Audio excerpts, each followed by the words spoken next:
कि भैया मैं भी मोटो व्लॉगिंग स्टार्ट करना चाहता हूँ, कौन से एक्शन कैमरा में इन्वेस्ट करूँ? क्या मैं एक 360 टाइप का कैमरा लूँ या मैं एक GoPro या DJI Osmo एक्शन टाइप का कैमरा लूँ? हे गाइस, कैसे हो आप सब लोग? आई होप बहुत अच्छे से होगे। स्वागत है आपका एक और नए बहुत ही ज़्यादा इन्फॉर्मेटिव वीडियो में। स्टार्ट करता हूँ मैं अपनी जर्नी से। आप देखो पीछे मेरे 2 हेलमेट रखे हैं। ब्लैक वाला हेलमेट है वो मेरा मेन टूरिंग हेलमेट है, उसमें लगा हुआ है GoPro, और जो व्हाइट वाला हेलमेट है उसमें लगा हुआ है Insta360 ONE X2 जो कि एक 360 कैमरा है। अब दोनों ही सेटअप कंप्लीट हैं, बिल्कुल रेडी है मोटो व्लॉगिंग के लिए। उसका मतलब इसमें माइक एडॉप्टर्स लगे हुए हैं, माइक्स कनेक्टेड हैं दोनों ही हेलमेट्स में। तो आप कोई भी हेलमेट पहनो और निकल जाओ, दोनों से आपकी मोटो व्लॉगिंग स्टार्ट हो सकती है। बात करते हैं, अगर आप मार्केट में जाओगे और ये पूछोगे, जब मेरा मतलब मार्केट से मतलब समझ रहे हो ना, मैं कह रहा हूँ अगर आप बाकी बड़े बड़े इन्फ्लुएंसर से पूछोगे तो वो लोग बोलेंगे कि यार हाँ नहीं, ऑस्मो एक्शन ले लो या GoPro ले लो क्योंकि वो बेस्ट कैमरा है, और 360 you can not use as your primary helmet cam. I completely disagree with that. इसका रीज़न ये है सिंपल सा, क्योंकि मैंने उसको यूज़ किया है। मैंने जब मोटो व्लॉगिंग स्टार्ट की थी as a beginner, last year की बात है, तब मेरा पहला कैमरा था Insta360 ONE X2 जो कि एक 360 कैम है। उसी को मैं हेलमेट में माउंट करता था, उसी को मैं फिर दूसरी जगह बाइक्स में माउंट करता था, सारे तरह के शॉट्स लेता था and it worked out pretty well, मैं ये बोलूँगा। उसके बाद मैं GoPro पे शिफ्ट हुआ, ठीक है। तो सबसे बड़ा सवाल जो आता है कि भाई क्या आप इसको as a primary helmet cam use कर सकते हो? बिल्कुल यूज़ कर सकते हो। आपको जूम शॉट्स में दिख रहा होगा, सेटअप बिल्कुल भी कॉम्प्लिकेटेड नहीं है। जैसे GoPro आपके चिन माउंट में लगता है, वैसे ही एक 360 कैमरा भी आपके चिन माउंट में फिक्स हो जाता है। जैसे GoPro में मीडिया मोड लगता है या एक माइक एडॉप्टर लगता है, वैसे ही 360 कैमरास के अलग माइक एडॉप्टर्स आते हैं, उसमें आके आपका ऑक्स माइक फिट हो जाता है, similar to GoPro media mode या माइक एडॉप्टर। तो बिल्कुल सिमिलर सेटअप है, कुछ भी इसमें चेंज नहीं है। आप किसी भी तरह के चिन माउंट में 360 कैमरा भी माउंट कर सकते हो, जिसमें आप GoPro या Osmo एक्शन माउंट कर सकते हो, apart from the magnetic mounts, ठीक है। ये हो गई इसके सेटअप की बात। तो सेटअप में दोनों में कोई डिफरेंस नहीं है, दोनों ही सेटअप फेयरली इजी हैं करना, आप अपने हिसाब से इसको सेट कर सकते हो। अब बात आती है 360 कैमरा के एडवांटेज की GoPro में। देखो सबसे बड़ा एडवांटेज जो मैंने फील किया, जो कि मैं अभी भी मिस करता हूँ आफ्टर स्विचिंग टू GoPro, वो ये है कि जो आपका एंगल होता है मोटो व्लॉगिंग का, उसकी भाई टेंशन ही नहीं लेनी पड़ती जब आप 360 कैमरा यूज़ कर रहे हो। ऐसा क्यों है? क्योंकि देखो 360 कैमरा आपका 360 फुटेज कैप्चर करता है, और जितनी भी उसकी फ्रेमिंग है, जो भी एंगल है, वो आप इसको पोस्ट प्रोसेसिंग मतलब एडिटिंग के समय आप फ्रेम सेट कर सकते हो। तो बेसिकली इसका पहला एडवांटेज ये हो गया कि जब आप 360 कैमरा यूज़ कर रहे हो तो एक ही शॉट में आपने एक बार बटन दबाई और आप समझ लो कि एक ही शॉट में आपके YouTube के लिए भी वीडियो बन रहा है, और एक ही शॉट में आपके रील्स के लिए, टिकटॉक्स के लिए या YouTube शॉर्ट्स के लिए भी वीडियो बन रहा है। आपको बार बार कैमरे का ओरिएंटेशन चेंज करने का ज़रूरत नहीं है। आपको रील्स के लिए अलग से कैमरा ऐसे वर्टिकल लगाने का बिल्कुल ज़रूरत नहीं है, एक ही में हो जाता है। ये मैं ब्रीफली आपको आगे दिखाऊंगा भी। इसका सबसे कन्वीनियंट फ़ायदा मुझे ये लगता है। सेकेंड, इसका एंगल। जब मैं कहूँ एंगल, मतलब जो एक मोटो व्लॉगिंग का एक फ्रेम होता है, एक एंगल होता है जिसमें आपका बाइक दिखती है, बाइक की थोड़ी सी टंकी दिखती है या विंड स्क्रीन दिखती है, मिरर्स दिखते हैं, हैंडल बार्स दिखते हैं, सामने आसमान दिखता है, रोड दिखती है। वो वाला जो एक परफेक्ट मोटो व्लॉगिंग फ्रेम होता है ना, उसकी भी आपको टेंशन नहीं लेनी पड़ती कि भाई मेरा कहीं ज़्यादा मेरी बाइक की तरफ तो नहीं कैमरा झुक गया है, या ज़्यादा ऊपर आसमान की तरफ तो नहीं कैमरा चला गया है। उसका भी कोई टेंशन नहीं है, वो भी आप पोस्ट प्रोसेसिंग में आराम से एडजस्ट कर सकते हो। तो इसकी एडिटिंग में इतनी ज़्यादा आपको फ्लेक्सिबिलिटी मिलती है ना कि आप मतलब चाहो जितना कैमरा चाहो ऊपर कर सकते हो, जितना नीचे कर सकते हो, जितना आप चाहो सुपर वाइड, अल्ट्रा वाइड या सिर्फ वाइड रखना है, जितना सिर्फ हैंडल बार्स तक रखना है, एक परफेक्ट फ्रेम आप काट सकते हो। परफेक्ट एस्पेक्ट रेशियो आपको यूट्यूब के लिए चाहिए तो 16:9 में आप एडिटिंग कर दो, अगर आपको रील्स के लिए चाहिए तो 9:16 में कर दो। तो बहुत ज़्यादा फ्लेक्सिबिलिटी है, जो कि इसका सबसे बड़ा एडवांटेज है आई फील GoPro या फिक्स्ड कैम वाले कैमरास के कंपैरिजन में। और इससे ना एज अ बिगिनर मुझे इतनी हेल्प हुई थी ना, मुझे ये सब का ध्यान ही नहीं देना पड़ता। तब मैं आपको एक एग्जांपल देता हूँ, जब मैं GoPro यूज़ करता हूँ ना, तो बिफोर एवरी राइड या कभी भी मैंने कहीं हेलमेट रख दिया, मतलब जब भी मैं बाइक पे बैठता हूँ, बाइक स्टार्ट करता हूँ, तो एक बार मुझे लाइव प्रीव्यू ऑन करके मैं अपना फ्रेम सेट करता हूँ कि कहीं ऐसा तो नहीं है कि ज़्यादा ऑफ रोडिंग कर रहा था, झटके लग के कैमरा कहीं नीचे झुक गया या ऊपर हो गया एंड ऑल दैट। तो एंगल एंड फ्रेमिंग में इंस्टा 360 का कोई मुकाबला नहीं है। आई मीन 360 कैमरास का कोई मुकाबला नहीं है compare to the fixed ones. अब इसका एक छोटा सा फायदा और है, क्योंकि ये 360 कैमरा 360 फुटेज शूट करता है, तो भाई कभी कभी क्या होता है कि हम हर बार हमें सीधा सीधा नहीं दिखाना होता। हर बार कभी कभी ऐसा कुछ होता है कि हम बाइक चला रहे हैं और हमारे लेफ्ट साइड में कुछ ऐसी चीज़ आ जाए, कोई व्यू आ जाए या कुछ फनी सीन आ जाए या कुछ भी ऐसा हो जिसके लिए हमें लेफ्ट गर्दन घुमानी है, तो इसमें आपको गर्दन भी घुमाने की जरूरत नहीं पड़ती। आप वो फ्रेम में ही देख सकते हो कि लेफ्ट साइड आपके क्या हुआ है, राइट साइड क्या हुआ है। इवन सेफ्टी पर्पज से भी मैं बता रहा हूँ, कभी आप चल रहे हो और आपके राइट या लेफ्ट में कुछ इंसिडेंट होता है जो कि आप चाहते हो कि आप फुटेज पे रिविजिट कर पाओ, तो आप 360 कैमराज में वो आराम से देख सकते हो कि अच्छा इस टाइम पे मेरे राइट में क्या हुआ था, इस टाइम पे लेफ्ट में क्या हुआ था। तो वो एक जो आपको एंगल मिल रहा है ना, पूरा यहाँ से लेके लेफ्ट से लेके सीधा एंड देन पूरा राइट, ये आपको नॉर्मल एक्शन कैमराज में नहीं मिलता, गोप्रोज में नहीं मिलता। गोप्रो में अगर आपको राइट देखना है तो गर्दन घुमाओ इधर, लेफ्ट देखना है तो गर्दन घुमाओ उधर। तो ये है भाई, तो ये इसके दो बहुत बड़े फायदे हैं। एज अ बिगिनर अगर आपका ध्यान रोड पे ज़्यादा है तो वो ज़्यादा अच्छी बात है। व्लॉगिंग में मेरा एंगल क्या है वो सब का टेंशन अगर लेना ही नहीं है तो वो चीज़ बहुत अच्छी है। उससे आप क्या होगा, आप फोकस करोगे कि आप क्या बोल रहे हो, आपके बोलने की क्वालिटी बढ़ेगी और आप क्या दिखा रहे हो वो आप आराम से घर में बैठ के जब आप टूर से आ जाओ तो आराम से सेफ एनवायरनमेंट में आप एडिटिंग कर सकते हो, सेफ एनवायरनमेंट में अपना व्लॉग बना सकते हो, तो उसका कोई टेंशन नहीं है। ठीक है, तो ये इसके कुछ एडवांटेजेस हैं। अब एडवांटेजेस हैं तो डिसएडवांटेजेस भी हैं। अब सबसे पहला डिसएडवांटेज, अब आई डोंट नो कि ये इंस्टा 360 के साथ ही है कि जो बाकी 360 कैमराज आते हैं, देखो गोप्रो का भी आते हैं मैक्स, आई थिंक वो गोप्रो का आता है, और DJI के भी अब आने लगे हैं 360 कैमराज, बट इनके जो लेंस होते हैं ना भाई बहुत फ्रेजाइल होते हैं। मतलब ये समझो कि एक बार गिरा और खत्म, आपका कैमरा ही खत्म। सेकेंड डिसएडवांटेज इसका इसी के साथ आता है ये कि भाई सर्विस सेंटर्स वगैरह होते नहीं है, इनके रिपेयर नहीं होते। तो ये एक बार टूटा तो मतलब आप समझो कि आपका कैमरा गया, या तो महीनों के लिए गया या ये रिपेयर ही नहीं होगा। अगर आप दिल्ली साइड हो तो हो सकता है चांदनी चौक या नेहरू प्लेस पे वगैरह पे रिपेयर हो जाए, बट आई डोंट थिंक ये रिपेयर सही से हो पाते हैं।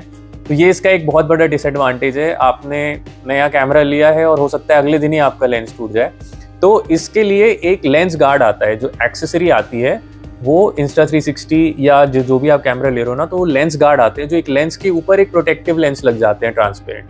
तो अगर आप 360 कैमरा यूज़ कर रहे हो तो आई हाईली सजेस्ट कि बिना लेंस गार्ड के कभी भी अपना कैमरा टूर पे मत ले जाओ। वो लेंस गार्ड से अगर आपको लग रहा है कि फुटेज थोड़ी सी भी कॉम्प्रोमाइज़ हो रही है तो थोड़े बेटर क्वालिटी के यूज़ कर लो या ओरिजिनल वाले यूज़ कर लो, बट लेंस गार्ड के बिना 360 camps I will never recommend. ये इसका पहला ड्रॉबैक है।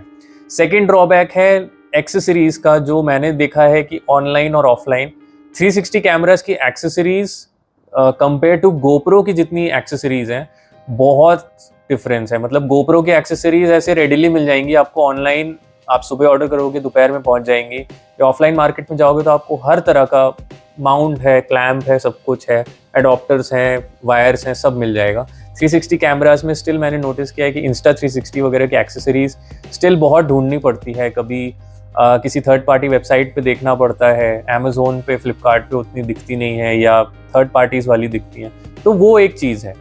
बाकी जो मैं लेंस की बात कर रहा हूँ, तो अभी जो सबसे लेटेस्ट वाला मॉडल आया है इंस्टा 360 का X5, अब उन्होंने क्या कर दिया है कि वो जो लेंस है ना, वो उन्होंने ऐसा डिज़ाइन किया है कि वो उसको घुमाओगे तो वो लेंस खुल जाएगा। इट मीन्स कि now they have seen this problem कि इसका लेंस टूट जाता है, देन पूरा लेंस रिपेयर कैसे होता है। तो उन्होंने ये किया है कि भाई अगर इसका लेंस टूट जाए तो वो निकाल दो घुमा के, और I think they will provide the spares या सर्विस सेंटर्स वगैरह में मिल जाने चाहिए। तो अब वो सबसे टॉप मॉडल में आया है, but top model is still over 50,000। I think अभी जो लोग बिगिनर्स इन्वेस्ट करेंगे वो इन्वेस्ट करेंगे या तो X3 मॉडल में या X4 मॉडल में, तो उसमें ये वाला फीचर नहीं है। तो अगर आप ले रहे हो तो भाई ध्यान देना, ठीक है। और इसका एक बहुत पेनफुल पॉइंट जो मुझे लगा, जो कि मैंने इसको पॉजिटिव में भी बताया कि भाई हाँ, एडिटिंग के समय आप सारी रिफ्रेमिंग कर सकते हो, बट इसकी एडिटिंग बहुत चैलेंजिंग और पेनफुल है। यस, देखो 360 फुटेज आपकी बिल्कुल रैंडम आती है, और आपको ना एक एक फ्रेम, मतलब आप समझो कि हर दो या हर एक एक सेकेंड में आपको फ्रेम स्टॉप करके आपको उसको एडजस्ट करना पड़ता है। इसमें मतलब आते हैं वर्जन्स कि आप AI लगा दो इसमें और वो कर दो, बट उससे आपका ना जो मोटो व्लॉगिंग वाला चीज़ नहीं आएगा। अगर आपको मोटो व्लॉगिंग सेट करना है, जैसे कि आपको स्क्रीन में दिख रहा होगा, तो आपने एक फुटेज ली, सपोज 1 मिनट की फुटेज है, तो आपको उसको हर 2 सेकेंड में पॉज करके आपको फ्रेम अपना माउस से इधर उधर करके आपको सेट करना पड़ेगा।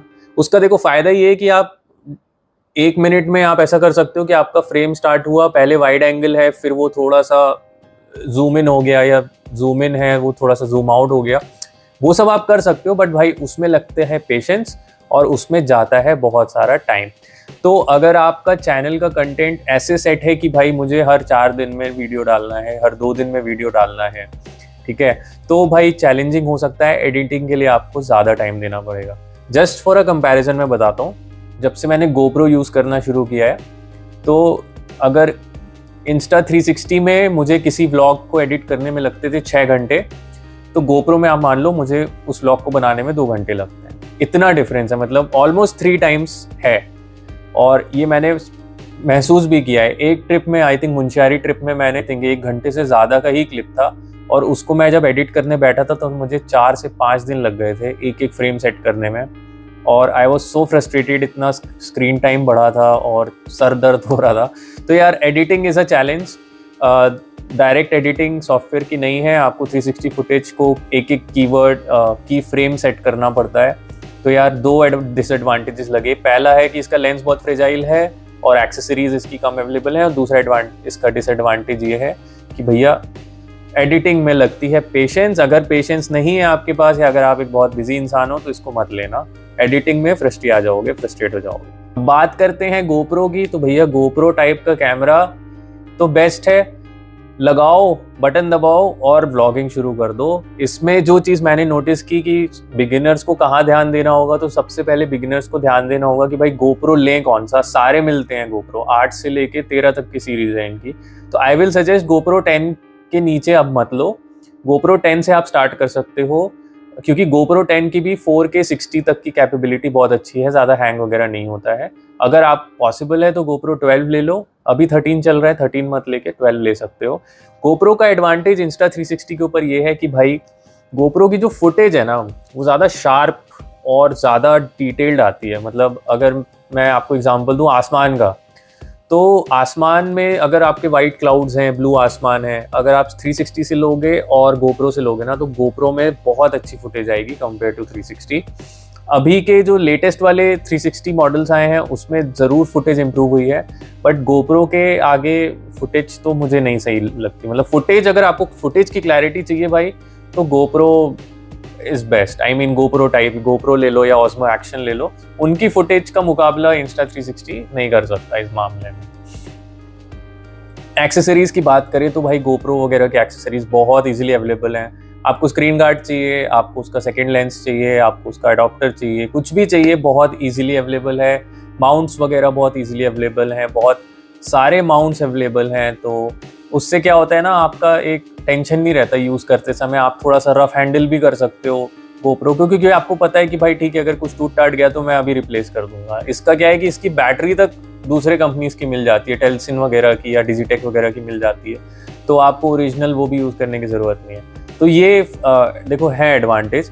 तो भाई बात ये आती है कि फिर मैं क्या करूँ, फिर मैं GoPro लूँ कि इंस्टा 360 लूँ। तो भाई देखो, आप सबसे पहले अपने आप से पूछो कि आप किस टाइप का कंटेंट आप बनाना चाहते हो। आप चाहते हो आप मोटो व्लॉगिंग करना चाहते हो, जिसमें आप दिखा रहे हो कि भाई ठीक है, मैं बाइक पे हूँ और रास्ते चल रहे हैं, आप वैसा कर सकते हो। या मे बी GoPro को आपने सामने माउंट कर लिया, तो उससे आपको एक राइडर का वो दिख गया कि ठीक है, आप हेलमेट पहने हो, जैकेट पहने हो, आप चला रहे हो। एक वो सिंपल फ्रेम्स में आते हैं। अगर आपको ऐसा चाहिए तो आप GoPro लो। बट अगर आप चाहते हो कि भाई मुझे स्टोरी टेलिंग करनी है, मुझे ज़्यादा सिनेमैटिक शॉट्स लेने हैं, मेरा बाइक के आगे से भी शॉट आए चलाते हुए, पीछे से भी शॉट आ जाए, साइड से भी आ जाए, ऊपर से भी आ जाए, अगर आपको ऐसी वर्सेटिलिटी चाहिए, तो आई थिंक 360 कैमरा आपके लिए बेटर रहेगा। क्योंकि 360 कैमरा ना एक हेलमेट पे लगा के ही आप इतनी सारी पर्सपेक्टिव निकाल सकते हो।